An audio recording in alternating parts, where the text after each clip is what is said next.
الحمد لله، غير شويه بردو كان. راك تشوف نباتو في السمراء، راه البرد كنا في الهضر. وهاك بدا عليك النساء ربنا يفتح نبدلو الحانك الاخر، ند للند مهما كنت كبير صغير متوسط دبر راسك تمس.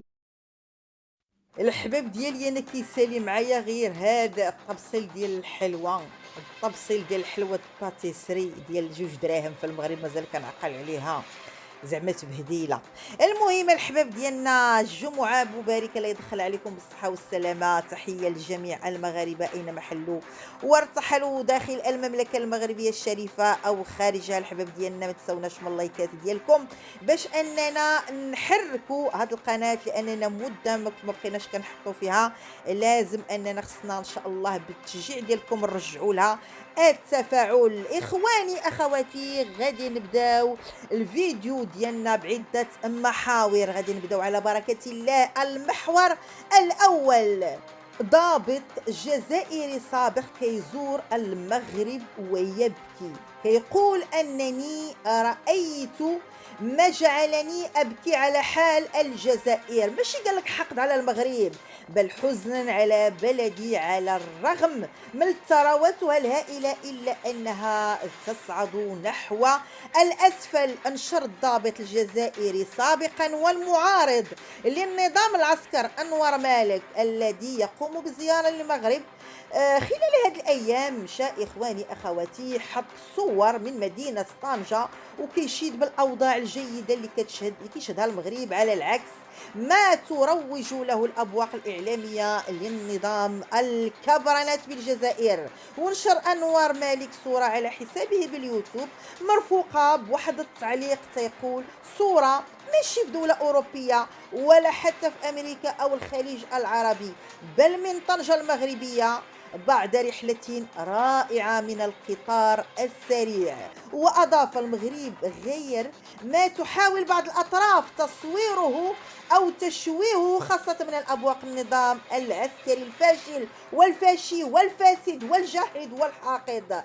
دمر الجزائر بل وجدناه ونحن نتجول في ربوع المملكة المغربية يمضي بخطاه الرصينة والمتينة نحو ما سيرشحه ليكون قطبا اقتصاديا وسياسيا ودبلوماسيا في المنطقة. المهم إخواني أخواتي كلام جميل من عند معارض سياسي كان ضابط سابقا، ولكن سبحان الله غادي نعطي واحد الرأي ديالي على هاد المعارضين اللي كيمدحوا المغرب ويتحسرون على الجزائر، ولكن ملي كتكلمي معهم على الصحراء كيتراجعوا وكيقولوا مشكل يجب حله في الأمم المتحدة. وهذا هو السؤال المطروح. تيقول لك حنا ما عندناش علاقة، لا علاقة لنا بالصحراء، والتاريخ كيشهد بأن الصحراء مغربية. إخواني أخواتي والأعزاء للحاقدين غادي ندوزو للمحور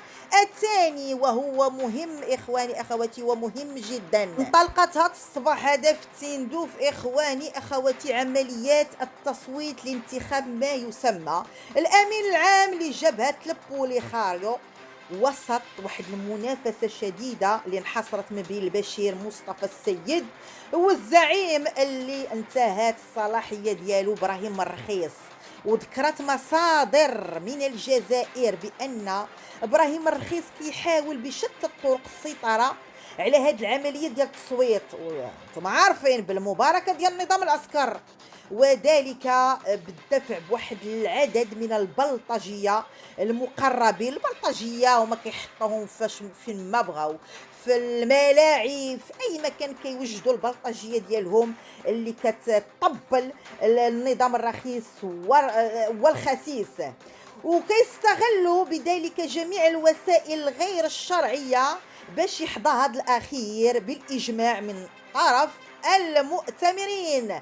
وحنا عارفين والكل كيعرف بان الجزائر غادي تكون لها الكلمه الاخيره في الاخر، غير الجزائر هي اللي غادي تختار الزعيم الجديد للبوليخاريو.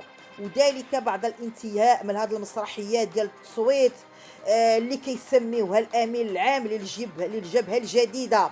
المهم اخواني اخواتي اللي لاحظوه الناس في هذا المكان بان هناك رجال من المخابرات الجزائريه بمكان التصويت. ردوا حياتنا لضاعت 50 سنه من الجزائر، ضيعتها لنا الجزائر. سمعت السلطات الجزائريه والشعب الجزائري ضيع لنا حياتنا ومستقبلنا ومستقبل اولادنا. سمعت لا تندوف تعطونا تندوف وتوف. ارفدوا سلاح وحاربوا الجزائر باش تدو تندوف. لا نعدوها عن قريب رانا فيها تندوف رانا فيها. تطرح صبعك ضريك لهنا دو تندوف وتعود جمهوريتنا.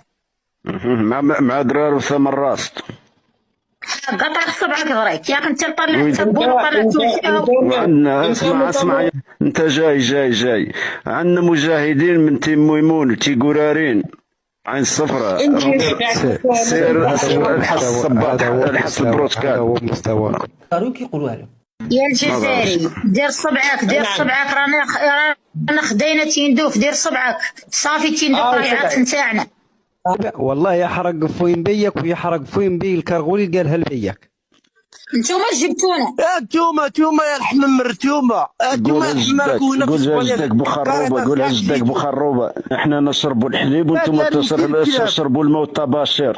تدخل الا قلت عن بي امك راجل تعال لتندوف. الا قلت عنك راجل تعال لتندوف. حبابي في هذه الحاله اش غادي نقول؟ اللهم ضرب الظالمين بالظالمين واخرجنا من بين ايديهم سالمين. هذا الشيء اللي غنقدر نقول انا من بعد هذا الفيديو هذا. اللي هذه ضربه واعره الصراحه، ضربه واعره اخواني اخواتي من عند الاسطوره جورج وياه. والله القسم للنظام الخسيس. وجه رئيس دولة ليبيريا الأسطورة جورج وياه ضربة موجعة للجزائر بخصوص سباق احتضان نهائيات كأس الأمم إفريقيا كان 2025. المهم إلا كان المغرب أنه كيطالب باش أنه يحتضن إخواني أخواتي هاد النهائيات، لابد الجزائر تخشينيفها، لابد وتسيروا غير قدوا دوك الملاعب ديالكم.